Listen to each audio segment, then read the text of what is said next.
Hi dear, എല്ലാവർക്കും പുതിയൊരു വീഡിയോയിലേക്ക് സ്വാഗതം. അപ്പോൾ ഇന്ന് ഞാൻ വന്നിട്ടുള്ളത് ഇപ്പോൾ ട്രെൻഡിങ് ആയിക്കൊണ്ടിരിക്കുന്ന ബ്രെഡ് വെച്ചിട്ടുള്ള നല്ലൊരു ടേസ്റ്റി ആയിട്ടുള്ള ഒരു റെസിപ്പി ആയിട്ടാണ്. നമുക്കിത് സിമ്പിളായിട്ട് തന്നെ റെഡിയാക്കി എടുക്കാം, കഴിക്കാൻ നല്ല ടേസ്റ്റാണ്. അപ്പോൾ എൻ്റെ ഈ ചാനൽ ആദ്യമായിട്ട് കാണുന്നവർ നിങ്ങൾക്ക് ഇഷ്ടപ്പെടുകയാണെങ്കിൽ സബ്സ്ക്രൈബ് ചെയ്യണം, ലൈക്ക് ചെയ്യണം, ഷെയർ ചെയ്യണം, പിന്നെ ബെൽ ബട്ടൺ എനേബിൾ ചെയ്യാൻ മറക്കരുത്. അപ്പോൾ നമുക്ക് ഇപ്പോൾ ട്രെൻഡിങ് ആയിട്ടുള്ള നമ്മളെ ടേസ്റ്റി ആയിട്ടുള്ള ഈ റെസിപ്പി എങ്ങനെ ചെയ്തെടുക്കുന്നത് എന്നുള്ളത് നോക്കാം. അപ്പോൾ നമുക്ക് പെട്ടെന്ന് തന്നെ വീഡിയോയിലോട്ട് പോവാം. കഴിക്കാൻ നല്ല ടേസ്റ്റാണ്. ഒരു പ്രാവശ്യമെങ്കിലും ഇതുപോലെ ട്രൈ ചെയ്ത് നോക്കണം. അപ്പോൾ നമുക്ക് ഇത് റെഡിയാക്കാൻ വേണ്ടിയിട്ട് നമ്മൾ ഫസ്റ്റ് തന്നെ എടുത്തിട്ടുള്ളത്, അപ്പോൾ നമ്മൾ അതിന് വേണ്ടിയിട്ട് ഇതുപോലെ ഒരു ബൗൾ എടുത്തിട്ടുണ്ട്. ഈ ബൗളിലേക്ക് നമ്മൾ എടുത്തിട്ടുള്ളത് ഐസ്ക്രീമാണ് എടുത്തിട്ടുള്ളത്. വാനില ഫ്ലേവറിലുള്ള ഐസ്ക്രീമാണ് ഞാൻ എടുത്തിട്ടുള്ളത്. അപ്പോൾ ഞാനിപ്പോൾ ഇതുപോലെ 10 രൂപയുടെ 3 ബൗള് ഐസ്ക്രീമാണ് എടുത്തിട്ടുള്ളത്. വാനില ഫ്ലേവർ തന്നെയാണ് 3 ഐസ്ക്രീമും. അപ്പോൾ നമുക്ക് ഇതുപോലെ എടുത്തിട്ടുള്ള ബൗളിലേക്ക് നമുക്ക് നമ്മുടെ ഐസ്ക്രീം അങ്ങ് ചേർത്ത് കൊടുക്കാം. അപ്പോൾ നമ്മളിപ്പോൾ എടുത്തിട്ടുള്ള 3ാമത്തെ ഐസ്ക്രീമിൻ്റെ കൂടും നമ്മൾ എടുത്തിട്ടുണ്ട്. 3 നമുക്കിതിലേക്ക് ഒരുമിച്ച് തന്നെ ചേർത്ത് കൊടുക്കുകയാണ് നമ്മൾ ചെയ്യുന്നത്. ഇനി നമ്മൾ ഐസ്ക്രീം ചേർത്ത് കൊടുത്തതിന് ശേഷം നമുക്ക് സ്പൂണ് വെച്ചിട്ട് ഇത് നല്ലതുപോലെ അങ്ങ് മിക്സ് ചെയ്തെടുക്കുകയാണ് നമ്മൾ ചെയ്യുന്നത്. ഒരു 2-3 മിനിറ്റ് നല്ലതുപോലെ അങ്ങ് മിക്സ് ചെയ്തെടുക്കുമ്പോൾ നമ്മുടെ ഐസ്ക്രീം ഒന്ന് ലൂസായിട്ട് വരും. നമുക്ക് ഈ റെസിപ്പിയിലേക്ക് ഐസ്ക്രീം കുറച്ച് ലൂസായിട്ടാണ് വേണ്ടത്.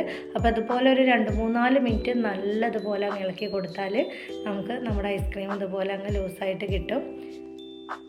2-3 മിനിറ്റ് നമ്മളിതുപോലെ അങ്ങ് ചെയ്തെടുത്താൽ മതി.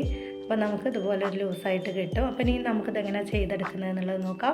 ഗ്യാസിൽ ചട്ടി വെച്ച് കൊടുത്തിട്ടുണ്ട്. ചട്ടി ചൂടായിട്ട് വരുമ്പോൾ നമുക്കിതുപോലെ ഒരു പീസ് ബട്ടർ അങ്ങ് ചേർത്ത് കൊടുക്കാം. ഇതുപോലെ നമ്മുടെ ബട്ടർ ഇതുപോലെ മുഴുവനായിട്ട് നമ്മുടെ ചട്ടിയിൽ അങ്ങ് ചുറ്റിച്ച് കൊടുക്കാം. ഇനി നമുക്ക് നമ്മുടെ ബട്ടർ മെൽറ്റായിട്ട് വരുന്നത് വരെ നമുക്കൊന്ന് വെയിറ്റ് ചെയ്യാം. നമ്മുടെ ചട്ടി മുഴുവനായിട്ട് ഇതുപോലെ അങ്ങ് ബട്ടർ അങ്ങ് ചുറ്റിച്ചെടുത്താൽ മതി. കൂടുതൽ ബട്ടറിൻ്റെ ആവശ്യമൊന്നുമില്ല. ഇപ്പം ഞാനിപ്പോൾ ഇതുപോലെ ചട്ടിയിൽ മുഴുവനായിട്ട് ഇതുപോലെ ബട്ടർ അങ്ങ് ചുറ്റിച്ചെടുത്തിട്ടുണ്ട്. ഇനി നമ്മൾ നേരത്തെ റെഡിയാക്കി വെച്ചിട്ടുള്ള നമ്മുടെ ഐസ്ക്രീം എടുക്കാം. നമ്മളിതിൽ മുക്കിയിട്ട് നമ്മുടെ ബ്രെഡ് ഫ്രൈ ചെയ്തെടുക്കുകയാണ് ചെയ്യുന്നത്. അപ്പോൾ നമ്മൾ റെഡിയാക്കി വെച്ചിട്ടുള്ള ഐസ്ക്രീമിൽ ഇതുപോലെ 2 ഭാഗം നല്ലതുപോലെ ഐസ്ക്രീമിൽ അങ്ങ് ബ്രെഡ് മുക്കിയെടുത്തിട്ട് നമുക്ക് നമ്മുടെ ഈ ചട്ടിയിലേക്ക് അങ്ങ് വെച്ച് കൊടുക്കാം. അപ്പോൾ ഞാനിപ്പോൾ ചെറിയ ചട്ടി എടുത്തുകൊണ്ട് എനിക്ക് 2 മാത്രമേ ഇപ്പോൾ ഫ്രൈ ചെയ്തെടുക്കാൻ പറ്റുന്നുള്ളൂ. അപ്പോൾ ഇനി നമുക്ക് ഇത് തിരിച്ചും മറിച്ചോട്ട് കൊടുത്തിട്ട് നമുക്കിതങ്ങ് ഫ്രൈ ചെയ്തെടുക്കാം. തീ നമ്മളൊരു സിമ്മിലിട്ട് കൊടുത്താൽ മതി, അല്ലെങ്കിൽ പെട്ടെന്ന് തന്നെ അടിക്ക് പിടിക്കും. അപ്പോൾ ഇനി ഒരു 2-3 മിനിറ്റ് കഴിഞ്ഞതിന് ശേഷം നമുക്ക് നമ്മുടെ ബ്രെഡ് അങ്ങ് തിരിച്ചിട്ട് കൊടുക്കാം. ഇതുപോലെ ഐസ്ക്രീമിൽ മുക്കിയിട്ട് ബ്രെഡ് കഴിക്കാൻ നല്ല ടേസ്റ്റാണ്. അപ്പോൾ ഒരു പ്രാവശ്യമെങ്കിലും ഇതൊന്ന് റെഡിയാക്കിയിട്ട് കഴിച്ച് നോക്കണം. നല്ല സോഫ്റ്റായിട്ട് വരും. ഇതുപോലെ നമ്മുടെ ബ്രെഡ് നല്ല സോഫ്റ്റായിട്ട് വരും. അപ്പോൾ നമ്മളിതൊന്ന് തിരിച്ചിട്ട് കൊടുത്തിട്ടുണ്ട്. ഇനി നമുക്കൊരു 2-3 മിനിറ്റ് കഴിഞ്ഞതിന് ശേഷം ഇത് ഒന്നും കൂടെ നമുക്കങ്ങ് തിരിച്ചിട്ട് കൊടുക്കുകയാണ് നമ്മൾ ചെയ്യുന്നത്. നമുക്ക് പെട്ടെന്നൊക്കെ ചായയുടെ കൂടെ കഴിക്കാൻ പറ്റിയിട്ടില്ല. നല്ല ടേസ്റ്റി ആയിട്ടുള്ളൊരു റെസിപ്പി തന്നെയാണിത്. അപ്പോൾ എല്ലാവരും ഒന്ന് ട്രൈ ചെയ്ത് നോക്കണം. കഴിക്കാൻ നല്ല ടേസ്റ്റാണ്. അപ്പോൾ ഇനി നമുക്കിത് ഒന്നും കൂടെ തിരിച്ചും മറിച്ചും ഇട്ട് കൊടുക്കാം. ഇനി നമുക്ക് പെട്ടെന്ന് തന്നെ റെഡി ആയിട്ട് കിട്ടും. തീ നമ്മൾ സിമ്മിലിട്ട് കൊടുത്താൽ മതി. ഇതുപോലെ ഐസ്ക്രീമിൽ മുക്കിയിട്ടൊക്കെ ബ്രെഡ് ഒന്ന് റെഡിയാക്കിയിട്ട് നമുക്ക് കഴിക്കാനൊരു പ്രത്യേക ടേസ്റ്റ് തന്നെയാണ്.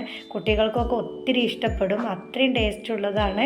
ഇനി നമുക്കിത് പ്ലേറ്റിലേക്ക് മാറ്റാം. നമ്മൾ ഫസ്റ്റ് ഇട്ട് കൊടുത്തത് ഇതുപോലെ ഫ്രൈ ആയി വന്നിട്ടുണ്ട്. ഇനി നമുക്കിത് പ്ലേറ്റിലേക്ക് അങ്ങ് മാറ്റി കൊടുക്കാം. ഇനി നമുക്ക് വീണ്ടും നമ്മുടെ ചട്ടിയിൽ ബട്ടർ തേച്ച് കൊടുക്കാം. വീണ്ടും നമുക്ക് ഇതുപോലെ ബ്രെഡ് എടുത്തിട്ട് ഐസ്ക്രീമിൽ 2 ഭാഗം നല്ലതുപോലെ അങ്ങ് മുക്കിയെടുത്തിട്ട് നമുക്കങ്ങ് ഫ്രൈ ചെയ്തെടുക്കുകയാണ് ചെയ്യുന്നത്.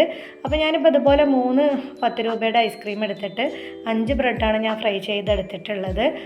അപ്പോൾ അത്രേ ഉണ്ടാവുള്ളൂ. നമ്മൾ 2 സൈഡും നല്ലതുപോലെ അങ്ങ് മുക്കിയെടുത്തിട്ട് ഇതുപോലെ അങ്ങ് ഫ്രൈ ചെയ്തെടുക്കാം. അപ്പോൾ ഇനി ഇതും നമുക്ക് 2-3 മിനിറ്റ് കഴിഞ്ഞതിന് ശേഷം നമുക്കിത് തിരിച്ചും മറിച്ചോട്ട് കൊടുത്തിട്ട് നല്ലതുപോലെ തന്നെ അങ്ങ് ഫ്രൈ ചെയ്തെടുക്കാം. ബ്രെഡ് നല്ല സോഫ്റ്റ് ആയിരിക്കും. അപ്പോൾ നമ്മൾ തിരിച്ചിട്ട് കൊടുക്കുമ്പോൾ ഒന്ന് ശ്രദ്ധിച്ചാൽ മതി, അല്ലെങ്കിൽ പൊട്ടിപ്പോവും. അത്രയും സോഫ്റ്റാണ്. അപ്പോൾ നമുക്കിത് ചൂടോടുക്കനെ വേണമെങ്കിലും കഴിക്കാം. തണുത്തിട്ട് കഴിക്കുമ്പോഴാണ് കൂടുതൽ ടേസ്റ്റ്. അപ്പോൾ ഇനി നമുക്ക് ഇതും തിരിച്ചും മറിച്ചോട്ട് കൊടുത്തിട്ട് അങ്ങ് ഫ്രൈ ചെയ്തെടുക്കാം. അപ്പോൾ വീഡിയോ ഇഷ്ടപ്പെട്ടാൽ ലൈക്ക് ചെയ്യാൻ മറക്കരുത്. അപ്പോൾ ഇനി നമുക്ക് ഇത് റെഡി ആയിട്ടുണ്ട്. അപ്പോൾ ഇനി നമുക്കിത് പ്ലേറ്റിലേക്ക് മാറ്റി കൊടുക്കാം. അപ്പോൾ നമ്മൾ ഫ്രൈ ചെയ്തിട്ടുള്ള ബ്രെഡ് മുഴുവനായിട്ട് നമ്മൾ ഇതുപോലെ പ്ലേറ്റിലേക്ക് മാറ്റിയിട്ടുണ്ട്. ഇനി ഇത് ചൂടാറിയതിന് ശേഷമാണ് ഞാനിനി ഇത് ചെയ്യുന്നത്. ചൂടാറിയിട്ടുണ്ട്, നല്ലതുപോലെ തന്നെ ചൂടാറിയിട്ടുണ്ട്. ചൂടോടുക്കനെ വേണമെങ്കിലും കഴിക്കാൻ കുഴപ്പമൊന്നുമില്ല. അപ്പോൾ ഞാനിത് ചൂടാറിയതിന് ശേഷമാണ് കഴിക്കുന്നത്. ഇനി നമുക്കിതുപോലെ 10 രൂപയുടെ ഒരു വാനിലയുടെ ഐസ്ക്രീമും കൂടെ എടുത്തിട്ട് ഇതിൻ്റെ മുകളിലൂടെ ഇങ്ങനെ അങ്ങ് വെച്ച് കൊടുക്കുകയാണ് ചെയ്യുന്നത്.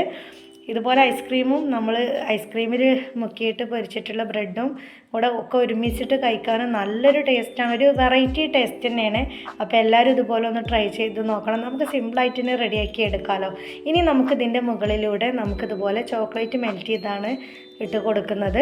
ഇത് നിർബന്ധമൊന്നുമില്ല, പക്ഷേ ഉണ്ടെങ്കിൽ കൂടുതലൊരു ടേസ്റ്റ് ഉണ്ട്.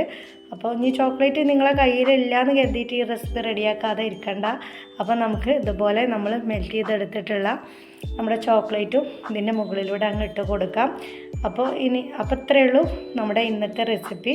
ബ്രെഡ് ഐസ്ക്രീം വെച്ചിട്ട് സിമ്പിളായിട്ട് ടേസ്റ്റി ആയിട്ട് റെഡിയാക്കാൻ പറ്റിയിട്ടുള്ള നല്ലൊരു റെസിപ്പി തന്നെയാണ്. അപ്പോൾ വീഡിയോ ഇഷ്ടപ്പെട്ടാൽ ലൈക്ക് ചെയ്യാൻ മറക്കരുത്.